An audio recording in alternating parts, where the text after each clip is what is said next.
She stood by the service station, a ghost in a black uniform, polishing a single wine glass until it was invisible against the muted candlelight of the restaurant. To the man in the Brioni suit watching her from across the room, she was less than a ghost. She was a fixture, a piece of the furniture, as inanimate as the damask wallpaper behind her. He didn't just want her service. He wanted her to be subservient. He would demand. He would threaten. He would drop the names of city officials and titans of industry to bend the world to his will. He was certain he was the most powerful man in the room. He was catastrophically wrong. He couldn't possibly know that the quiet young woman he was about to abuse wasn't just a waitress. She was the one person in New York whose opinion could turn a 5-star empire to dust with a single paragraph. And by the time the dessert menus were presented, his own empire was about to crumble. This is the story of the dinner that changed everything. The autumn air outside Ethelgard was crisp, carrying the scent of roasted chestnuts and the distant wail of a saxophone from Central Park.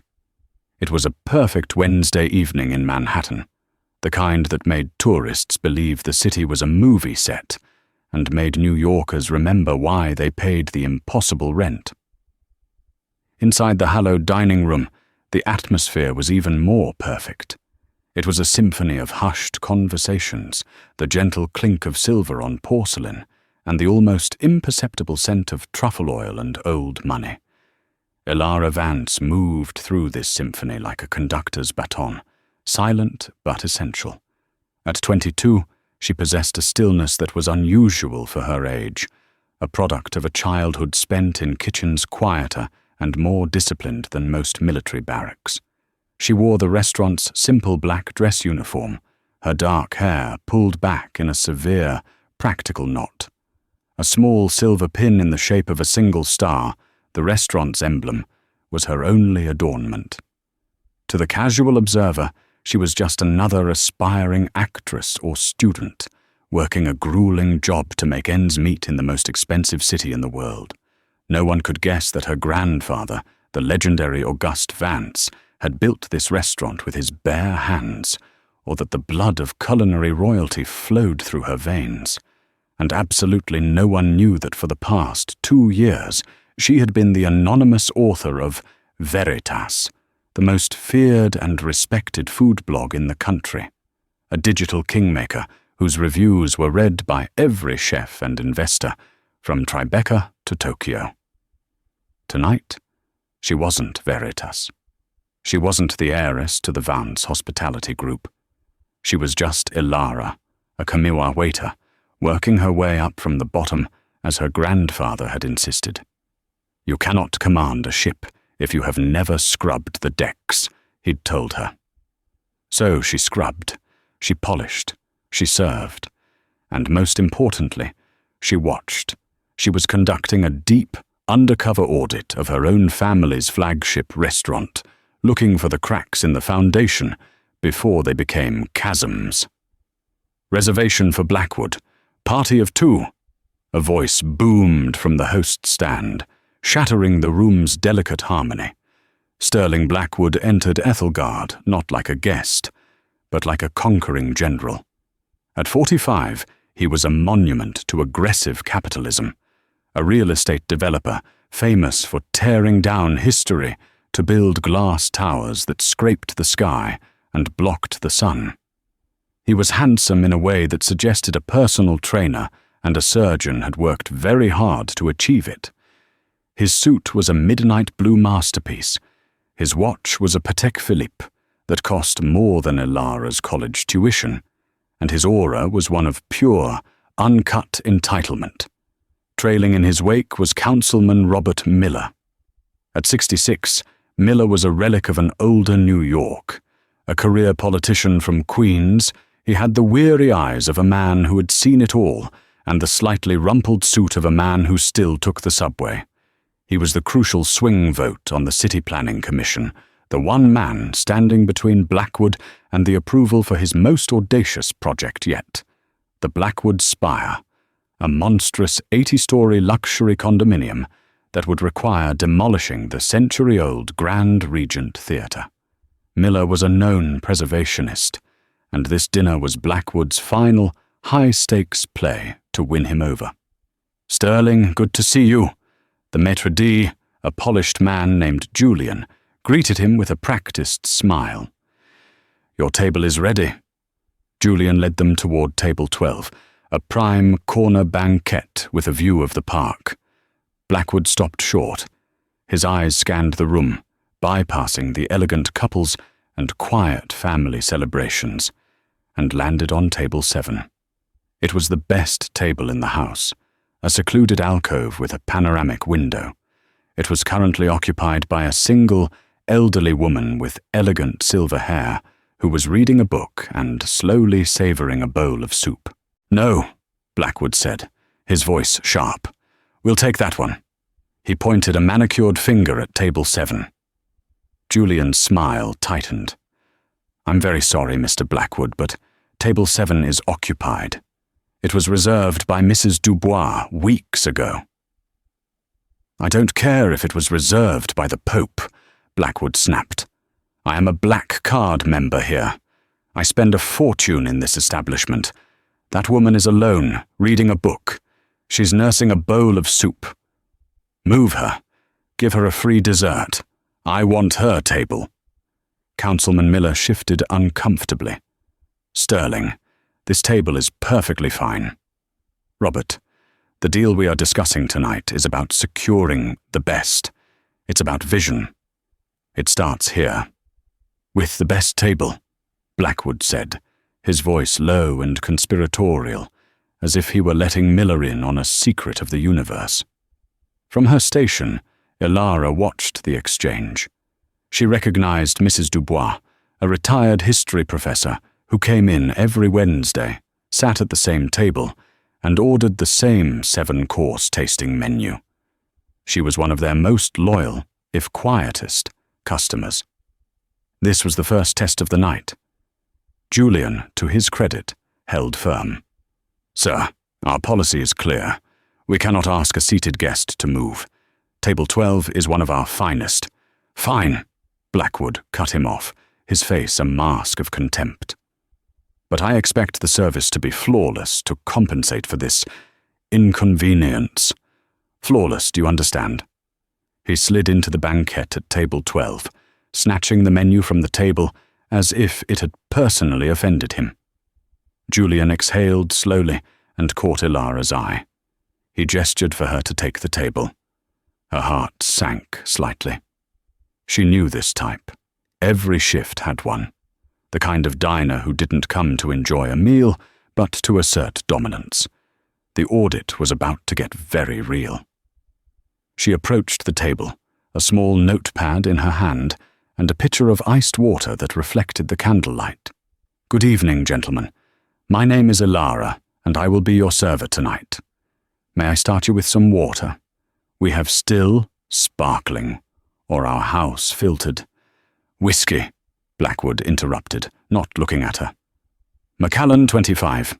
2 fingers, 1 large rock. And don't you dare bring me a sphere. I want a cube, a proper, hand-carved cube. Can your bar manage that?" "Of course, sir," Ilara said, her voice even. She turned to the councilman. "And for you, sir?" Miller offered her a tired but kind smile. "I'll just have a sparkling water with lime for now, thank you." He was already starting to look like he regretted this dinner. Ilara nodded and retreated. She noted Blackwood's precise, aggressive drink order. It wasn't the request of a connoisseur. It was a test, a series of hoops for her to jump through. She relayed the order to the bartender, specifying the exact type of ice cube, before returning with the water for Miller. "Are you ready to hear about our specials this evening, or would you like a few moments with the menu?" she asked politely. Blackwood scoffed, waving his menu dismissively. "Don't waste my time with specials. I know what I want. We'll have the beluga caviar to start, a full tin, and then I'll have the A5 Wagyu, rare. Not blue rare, not medium rare. Rare. If the chef sends it out with a grey band, I'll send it back. And you? He jabbed a finger at Miller. You should have the lobster. It's the only other thing here that's probably worth the price tag. Miller looked taken aback. Actually, I was thinking about the risotto. Nonsense, Robert. Risotto is peasant food with a fancy price. You're with me tonight.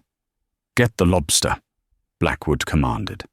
He then turned his piercing gaze on Ilara. And for the wine, bring me the sommelier. I can assist you with the wine list, sir, Ilara offered. I've been trained on all our pairings. This was another small test, her own this time, to see if he was merely demanding or genuinely interested in expertise.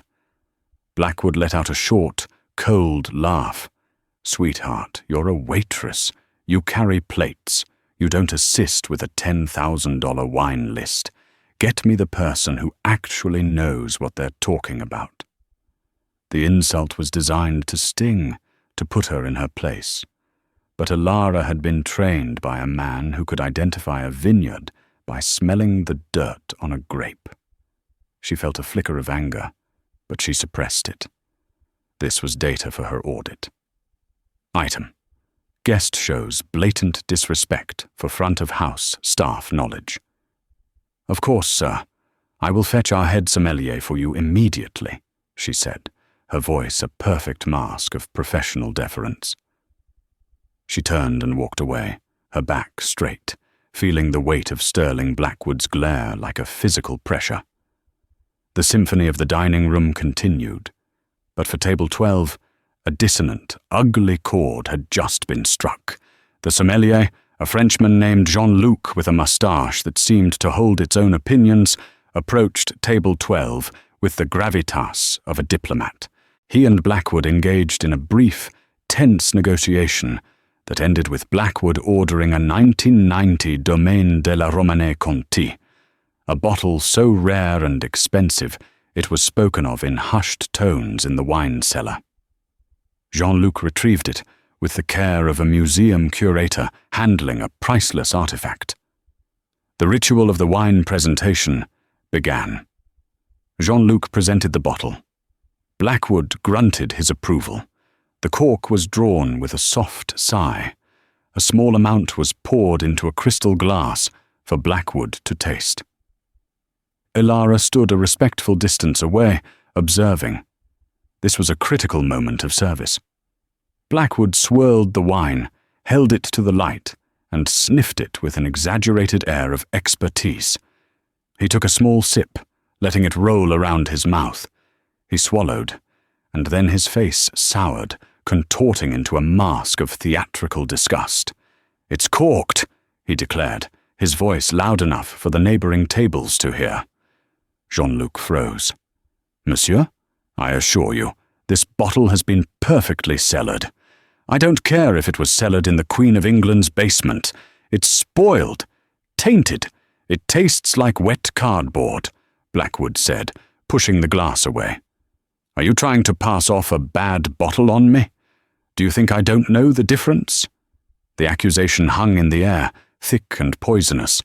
To accuse a sommelier of such a thing in a restaurant like Ethelgard was the equivalent of accusing a surgeon of malpractice in the middle of an operation. Councilman Miller looked mortified, sinking lower in his seat. Jean-Luc, pale and shaken, took the glass. He performed the three-step ritual of evaluation: sight, smell, taste. His expression was one of intense concentration. Ilara watched his face, knowing what he was about to find. The wine was perfect, but to contradict a guest of Blackwood's stature was a career-threatening move. Jean-Luc hesitated, his professional integrity at war with the cardinal rule of hospitality. The customer is always right. "Monsieur, with all due respect, I am not finding any notes of TCA. The fruit is very present." "Are you calling me a liar?" Blackwood's voice dropped to a menacing growl. "This is a $5,000 bottle of vinegar, and you're telling me I'm wrong?" This was the moment, the point of no return. Ilara knew that if Jean-Luc backed down, Blackwood would own him for the rest of the night. He would have established his dominance, and the rest of the meal would be a parade of torment. She had to intervene. It was a risk, a flagrant breach of protocol for a commis waiter. But her grandfather's voice echoed in her head. The integrity of the house is more important than the ego of one guest. She stepped forward smoothly, her movement so quiet it was almost startling. "If I may, sir?" she said, her voice calm and clear. She looked not at Blackwood, but at Jean-Luc, a silent communication passing between them. He gave a nearly imperceptible nod, an abdication of a battle he couldn't win. Elara picked up the glass Blackwood had rejected. She didn't sip it. She simply held it, swirling the deep ruby liquid. "The 1990 was a notoriously difficult year in Burgundy," she began, her voice taking on a new, more authoritative tone. There was a late frost, followed by a very hot August. It resulted in wines with an unusually high tannin structure and a very pronounced earthy undertone, what some critics at the time called forest floor or damp cellar. Blackwood stared at her, momentarily speechless. Councilman Miller, a history buff, looked intrigued. Many people who are more accustomed to the bolder, more fruit-forward profile of a Napa Cabernet or a modern Bordeaux can sometimes mistake that complex earthiness for a fault, like cork taint, she continued, her eyes fixed on the wine, not on him. But TCA, the chemical compound that causes cork taint, has a very specific, musty aroma like a wet dog or mouldy newspaper. This wine has none of that. What you're tasting, sir, is not a flaw. It's the signature of a challenging, but ultimately legendary, vintage. It's the taste of history. She set the glass down gently. The entire area around table 12 was silent. She hadn't just contradicted Blackwood. She had educated him, dismantling his complaint with a surgeon's precision. She had exposed his palate as unsophisticated, not in a snobbish way, but with cold, hard facts. For a moment, Sterling Blackwood looked as if he had been slapped. He had expected a cowering waitress, an apology, a new bottle. Instead, he got a lecture on viticulture from a 22-year-old in a cheap uniform. His face flushed a deep, dangerous red. "Who in the hell do you think you are?" he hissed, his voice a low viper's strike. Elara met his gaze for the first time, her expression unreadable. "I'm your server, sir, and I am here to ensure you have the best possible dining experience. Serving you a perfect $5,000 bottle of wine and allowing you to send it back under a false pretext would not be part of that experience." Councilman Miller's eyebrows shot up. He looked from the furious developer to the impossibly poised young woman. He had been to 1,000 fundraising dinners and power lunches. He had never seen anything like this. Blackwood slammed his fist on the table, making the silverware jump. "Get your manager. Get him now. You are finished in this restaurant. You are finished in this industry. I will personally see to it that you never serve another glass of water in this city again." The shout echoed through the dining room. The symphony of Ethelgard screeched to a halt. Every eye was on table 12. Mrs. Dubois looked up from her book at table 7, a flicker of concern on her face. Elara didn't flinch. She simply gave a slight, almost imperceptible nod. "As you wish, sir." She turned and walked toward the kitchen, her steps measured and deliberate. She wasn't walking to her doom. She was walking to fetch the executioner, and Sterling Blackwood had just handed her the axe. The walk from table 12 to the manager's office felt like a mile. The hushed whispers of the other diners followed Elara like a rustling wind. She could feel their stares on her back, a mix of pity, curiosity, and for a few, a spark of admiration. Inside, her heart was hammering against her ribs, a frantic drumbeat of adrenaline and apprehension. She had broken every rule of her undercover role. She had drawn attention to herself, engaged a hostile guest, and escalated a conflict to the point of a public scene. Her grandfather would be furious. Or, a small part of her hoped, he would be proud. She pushed open the door to Julian's small, cluttered office. He was on the phone, his face creased with worry, undoubtedly talking to security. He saw her and immediately hung up. "Elara, what happened? I heard shouting. I was just about to come out." "Mr. Blackwood is demanding to see you," she said, her voice steady, despite the turmoil inside her. "He's accusing me of insubordination and wants me fired. He rejected a perfect bottle of Romane Conti, and I corrected him." Julian's eyes widened. "You corrected Sterling Blackwood on wine? Elara, do you know who he is?" "I know exactly who he is," she replied. "He's a bully who uses his money to intimidate people. He tried to humiliate Jean-Luc and devalue a priceless piece of our inventory. I did what I thought was right to protect the staff and the restaurant." Julian ran a hand through his perfectly coiffed hair, messing it up for the first time all night. He was caught in an impossible position. Blackwood was a major client, a man whose corporate account spent 6 figures at Ethelgard annually. But Elara, while ostensibly a low-level employee, was Auguste Vance's granddaughter. Firing her was unthinkable. Appeasing Blackwood without throwing her under the bus seemed impossible. "Okay," Julian said, taking a deep breath to compose himself. "Okay, I'll handle this. You stay here. No matter what, you do not go back out there. Let me talk to him." "No," Elara said firmly. "I'm coming with you. I started this. I will finish it. He wants me fired. He can say it to my face in front of my manager." Julian looked at her, seeing for the first time not the quiet trainee, but the iron will of the Vance family shining through. He sighed, a sound of resignation. "All right, but let me do the talking, please." They walked back into the dining room together. The silence was now thick and heavy, like a coastal fog. As they approached table 12, Blackwood stood up, his 6-foot frame radiating menace.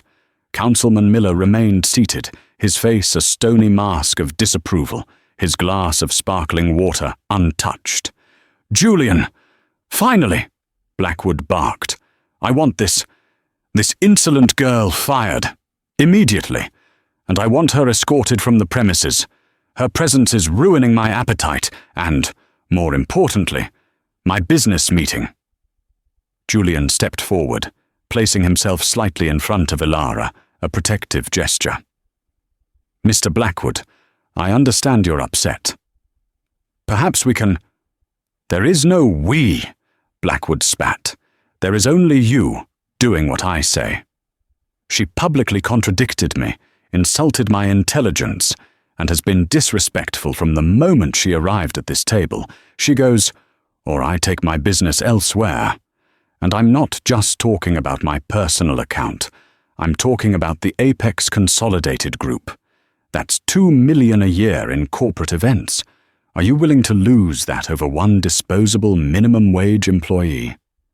He leaned in, lowering his voice so only Julian and Miller could hear. "And trust me, when I leave, my friend Councilman Miller leaves with me. Your restaurant will be known as the place that soured the Blackwood Spire deal. Your reputation will be mud." It was a brutal, masterful checkmate.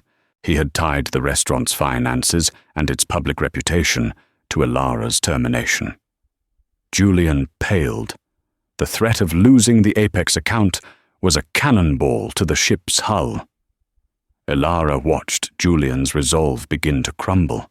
She saw the flicker of panic in his eyes as he calculated the financial damage. She knew she had to act. This was no longer about a bottle of wine. It was about the soul of the restaurant her grandfather had built, a place meant to be a sanctuary of taste and civility, not a playground for tyrants. She took a step forward, out from behind Julian's shadow. She looked directly at Blackwood, her gaze unwavering. "You're right about one thing, Mr. Blackwood," she said, her voice ringing with a clarity that cut through the tension. "I am not a disposable employee." She reached up and unpinned the small silver star from her uniform. She held it in her palm.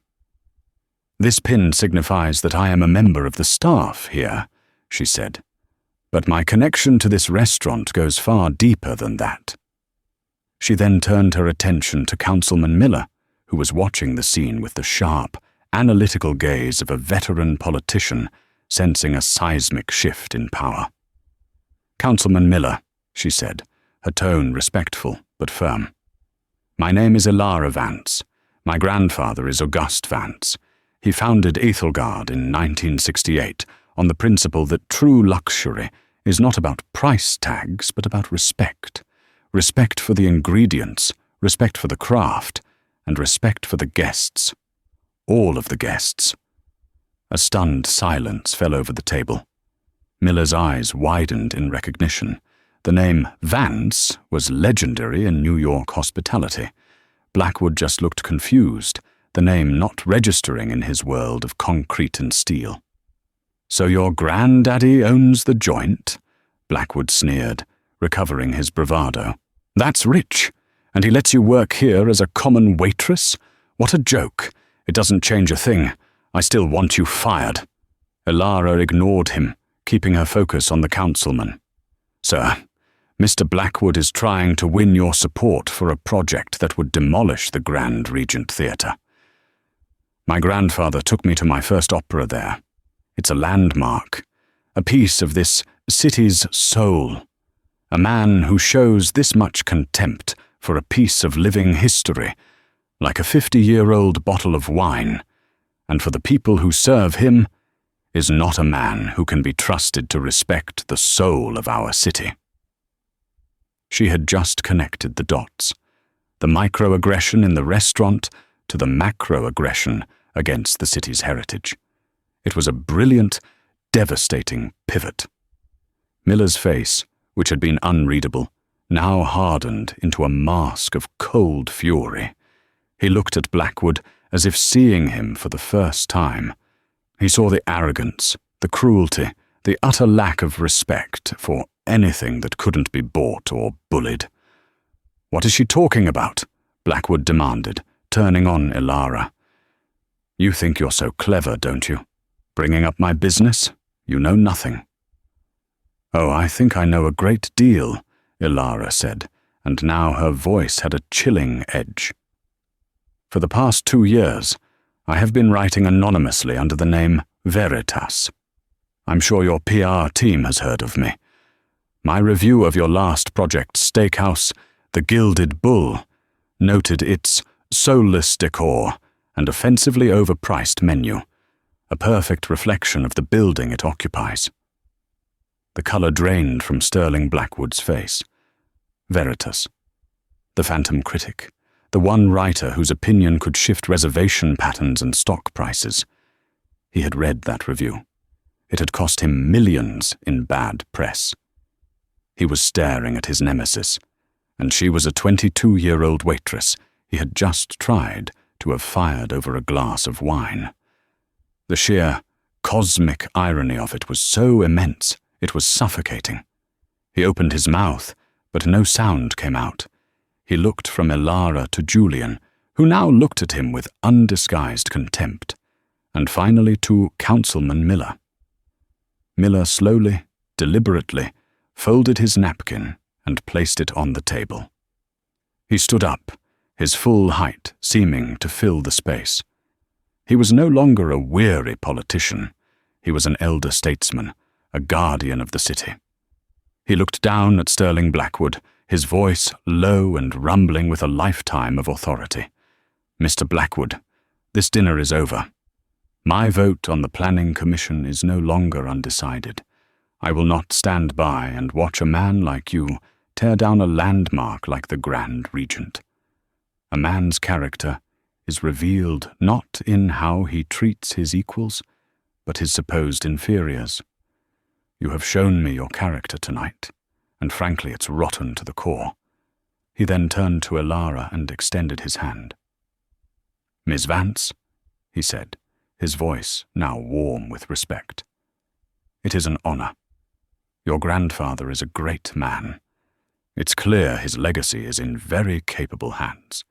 Please give him my best." Elara shook his hand. "Thank you, Councilman. I will." Miller turned and walked away without a backward glance at the sputtering developer. The deal was dead. The Blackwood spire was dead. Sterling Blackwood stood alone, utterly defeated. The entire dining room was watching him. He was no longer a conqueror. He was a court jester whose act had fallen disastrously flat. Julian stepped forward, his voice now devoid of any false deference. It was cold and sharp as a shard of ice. "Mr. Blackwood, I believe it is time for you to leave. Your bill will be taken care of. We would not want to inconvenience you further." The polite, professional dismissal was more humiliating than any shouting match could have been. It was an excommunication. Blackwood grabbed his coat, his face a grotesque mixture of rage and shame. He shot one last, venomous glare at Elara. "This isn't over," he mouthed silently. As he stormed out of the restaurant, a smattering of applause broke out from a few of the surrounding tables, including the elderly Mrs. Dubois at table 7, who raised her wine glass to Elara in a silent toast. Elara stood in the center of the room, the small sylve. The silver star was a cold, dense weight in her palm, an anchor in the dizzying sea of sound that swelled to fill the void left by Sterling Blackwood's departure. The applause was a brief, startling shower of rain, but the silence that followed was more profound. It was the sound of a story changing its author. Elara felt 100 pairs of eyes on her, not as a fixture or a functionary, but as a person, a protagonist, suddenly illuminated by a spotlight she had never sought. The heat of it was paralyzing.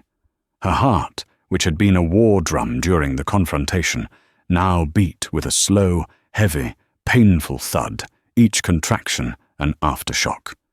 Julian was at her side, his usual professional mask shattered, revealing a man utterly awestruck. "Veritas," he whispered, the name a prayer and a curse. "My God, Elara, we had a betting pool in the kitchen about who you were. The sous chef owes me $50. The absurdity of it almost made her laugh, a hysterical bubble of air trapped in her chest. A betting pool. While she was conducting a silent, high-stakes audit of their life's work, they had been speculating about her like a mystery novel. "It's just Elara," she managed to say, her voice feeling thin and foreign in her own ears. "And the kitchen. Tell Chef Antoine his new autumn bisque is sublime, but the salinity was a fraction too high on Tuesday." A ghost of a smile touched Julian's lips. Of course, the critic never sleeps. From the kitchen doors, Chef Antoine himself emerged, a mountain of a man in stained whites. He was a culinary warlord, his temper as legendary as his sauces. He strode through the dining room, which parted for him like the Red Sea, and stopped before Elara. He didn't speak. He looked at her, his dark, deep-set eyes scanning her face, searching for something. Then he reached out a calloused, flour-dusted hand and gently took the silver star from her palm, pinning it back onto the lapel of her uniform. It was a coronation, a wordless gesture that said, "You are one of us. You are our house." Before the room could fully recalibrate, a waiter approached with the deference usually reserved for visiting royalty. "Ms. Vance, Mrs. Dubois at table 7 has asked if you might join her." Walking to that table felt like crossing a continent. Every step was a conscious effort to keep her legs from trembling. Mrs. Dubois the woman Blackwood had dismissed as an inconvenience, sat with the serene posture of a queen on her throne. The book she had been reading lay closed on the table. It was a collection of Walt Whitman's poetry. "Sit, child," she said, her voice a balm of calm authority. She gestured to the chair opposite her, the one recently vacated by a man whose world had just been dismantled. Elara sank into it, the plush velvet an almost shocking comfort. "I have been dining here since your grandfather used to wash the dishes himself," Mrs. Dubois began, her gaze both kind and piercingly intelligent. "I have seen this room host declarations of love, confessions of ruin, the birth of empires, and the quiet signing of their death warrants. But I have never seen what I saw tonight." "He was disrespectful to the staff," Elara said quietly, a rote explanation that sounded flimsy even to her. "My dear, he was a vandal," Mrs. Dubois corrected gently. "Some men vandalize with spray paint, others with bulldozers. His medium is contempt. He sought to deface the integrity of this room because he possesses none of his own. You did not merely correct him on a point of oenology. You held up a mirror, and the reflection was so grotesque he had no choice but to shatter it." She paused, taking a delicate sip of water. "I confess, I have a vested interest. My name is Eleanor Dubois. I am the chairwoman of the New York City Landmarks Preservation Commission." The name landed in the space between them with the quiet, immense weight of a truth that reorders the universe. Elara felt the floor drop away. The quiet, bookish history professor. The linchpin. Blackwood hadn't just picked a fight in a restaurant.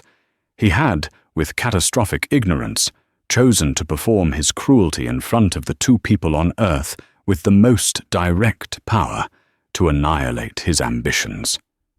It wasn't coincidence. It was character revealing itself to consequence.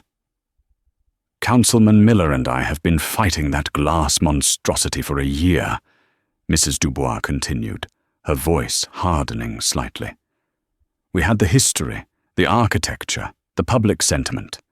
But Blackwood had the money, and money whispers very persuasive lies into the ears of powerful men. Robert was beginning to buckle. Tonight, you didn't whisper. You spoke, clearly and plainly, a truth about character that no lobbyist's check could obscure. You saved more than a theatre tonight, Elara. You reminded this city what it is supposed to value." The weight of it was crushing and exhilarating. She had swung a sword in the dark, thinking she was defending a small patch of ground, only to find in the morning light that she had won a kingdom. The days that followed were a maelstrom. She became a story, a headline, a meme. The waitress who 86'd a billionaire. Her face was everywhere, a candid shot someone had taken mid-confrontation, her expression one of impossible calm.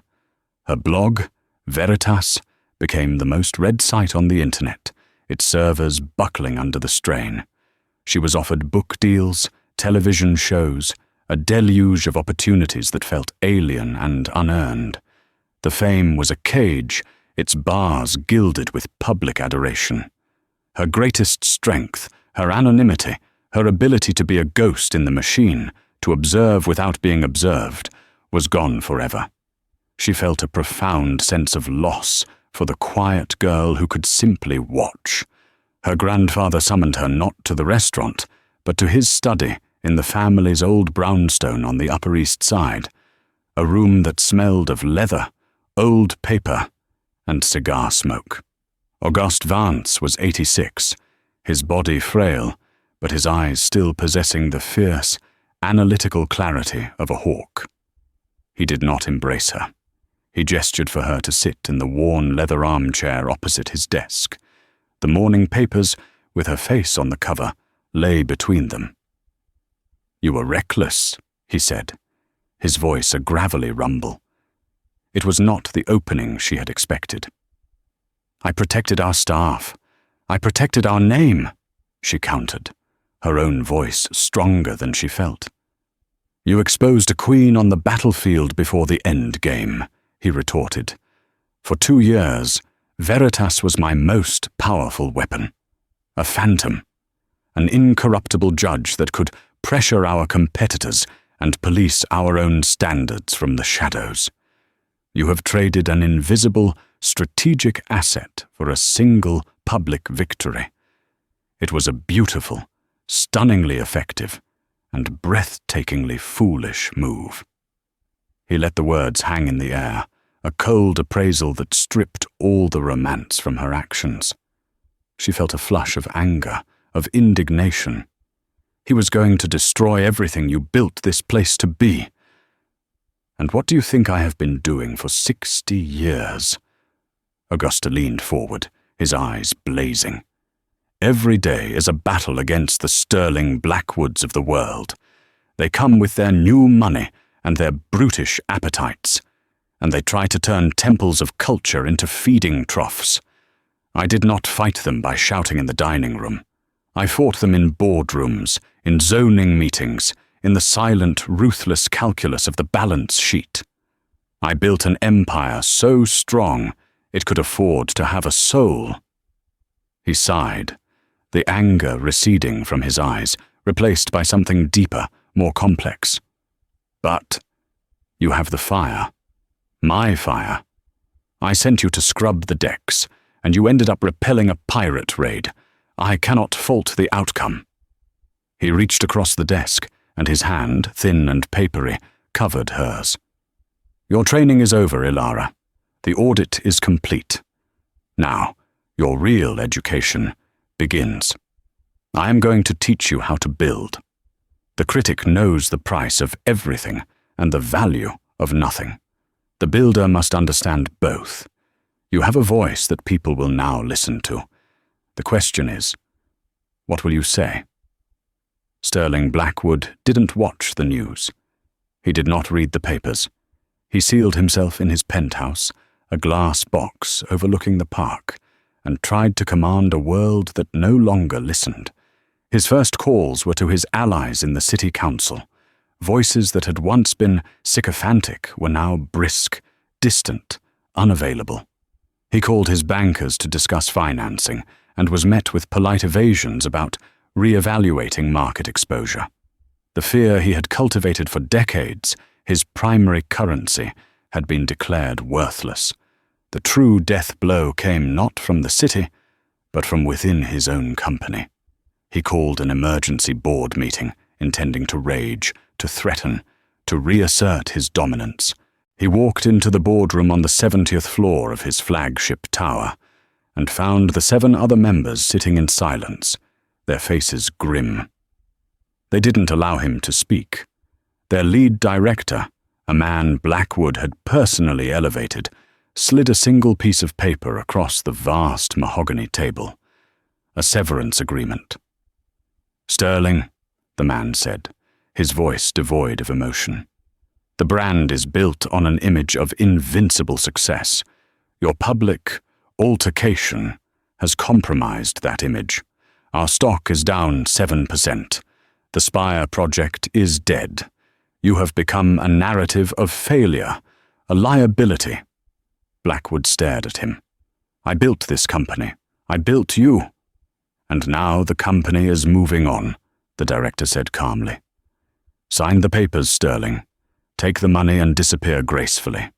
Or we can call for a vote of no confidence and have security escort you out. Either way, by noon, you will no longer work here. He looked around the table at the faces of the men he had made rich, the men who had feared him, and he saw nothing. No loyalty, no pity, not even anger. He saw only the cold, hard logic of capital. He had been weighed, measured, and found wanting. He was a bad investment. In that moment, Sterling Blackwood understood that he hadn't been defeated by a waitress. He had been undone by the very system he had worshipped, a system that has no memory and no mercy, that devours its own, the moment they show a hint of weakness. Ilara's first board meeting as a vice president of the Vance Group was in a room that felt more like a state chamber than an office. The table was a single, gleaming piece of rosewood 30 feet long. The men seated around it were older, their suits bespoke, their faces etched with the cautious skepticism of those who guard old money. They saw her as a curiosity, a media darling, a sentimental project of her grandfather's. Her first proposal was the Vance Veto, a company-wide policy, ironclad and unequivocal, empowering any manager to refuse service to or remove any guest who was abusive to staff, with the full backing of the corporate office and zero financial penalty to their branch. A silver-haired executive named Henderson, who ran their European hotel division, cleared his throat. "Miss Vance," he began, his tone condescendingly paternal, "while your idealism is refreshing, the practical application is problematic. We are in the business of hospitality. Our high-net-worth clients can be demanding. They pay for a certain level of frictionless service. Are you suggesting we empower a hotel manager in Zurich to eject a Saudi prince because his tone was deemed abusive? I'm suggesting we empower that manager to protect his staff from being degraded," Ilara replied, her voice steady. "Our brand isn't built on being frictionless. It's built on excellence. And excellence cannot be cultivated in an environment of fear and humiliation. Staff who feel respected and safe will provide a higher level of service. They will stay with us longer, reducing turnover costs. They will be better ambassadors for our brand than any marketing campaign." "This isn't about feelings, it's about revenue," Henderson countered. "A single disgruntled oligarch could cost us millions. And a single viral video of that oligarch mistreating one of our maids could cost us tens of millions in reputational damage and alienate the 99% of our guests who are decent human beings," Ilara shot back. She looked around the table, meeting each man's eye. "Sterling Blackwood spent over $1 million a year across our properties. He was a high-net-worth client. And in one evening, he did more damage to our flagship brand than a decade of bad reviews. This isn't idealism. This is risk management for the 21st century. True luxury is no longer about subservience. It's about authenticity, integrity, and respect. That is the brand I intend to build. It is both a moral and a financial imperative." She saw a flicker of understanding, of recalculation in their eyes. She wasn't just quoting her grandfather's old principles. She was translating them into the language they understood: profit and loss, risk and asset. The quiet girl who served wine had learned to speak of power.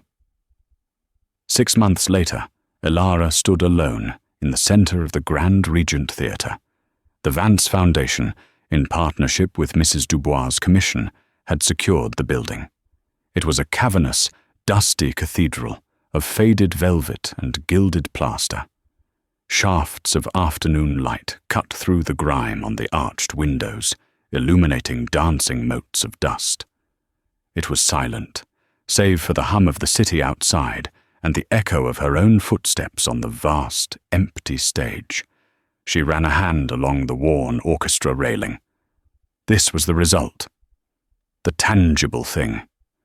Not the headlines or the board meetings, but this space, breathing and alive with the ghosts of 1,000,000 stories.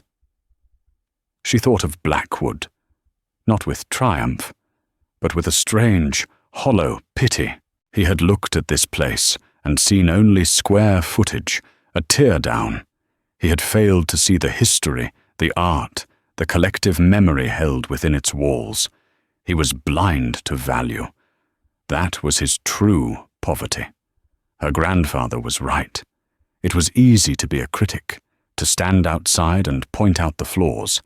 It was infinitely harder to be a builder, to step inside, to embrace the imperfections, and to commit to the slow, arduous, and noble work of restoration. The day of the press conference, the theatre was no longer empty. It was filled with lights, cameras, and the expectant energy of the city's press corps. As Elara stepped to the podium on the stage, she saw them all in the front row. Her grandfather, his frail frame radiating an immense, quiet pride. Councilman Miller, looking 10 years younger, Julian from Ethelgard, representing the staff, and Mrs. Dubois, who gave her a small, conspiratorial wink. She looked out at the sea of faces and flashing cameras, and for a moment she was back in the restaurant, a simple black uniform, a silver star on her lapel, the weight of a man's fury pressing down on her. She remembered the choice she had made, not to be silent, not to be small. A city, like a great meal, is not about a single, bombastic flavor, she began, her voice clear and strong, echoing through the historic space. It is a complex symphony of countless ingredients, of stories old and new, of grand institutions and quiet, hidden corners. Some people believe progress means erasing the old to make way for the new. They see a place like this and see only the value of the land it sits on. We believe true progress lies in preservation, in restoration, in adding our story to the ones that came before. She paused, her gaze sweeping over the magnificent, soaring arches of the theatre's ceiling. This theatre is a testament to the idea that some things are too valuable to have a price tag. It represents the soul of our city, a soul built not of glass and steel, but of art, history, and community. We are not just restoring a building. We are recommitting to the principle that the most valuable things in this world are not those we can own, but those we have a duty to protect for the generations to come. As the applause began, thunderous and sustained, Elara felt a quiet settle over her. The battle with Sterling Blackwood was over. The battle for the Vance Group's soul was just beginning. And the work of being Elara Vance, no longer a ghost, no longer just a critic, but a builder, a guardian. That work would last a lifetime. She touched the place on her lapel where the silver star had been, a phantom weight she would carry forever. A reminder of the night, a simple act of defiance, had changed everything, by choosing not what was easy, but what had value.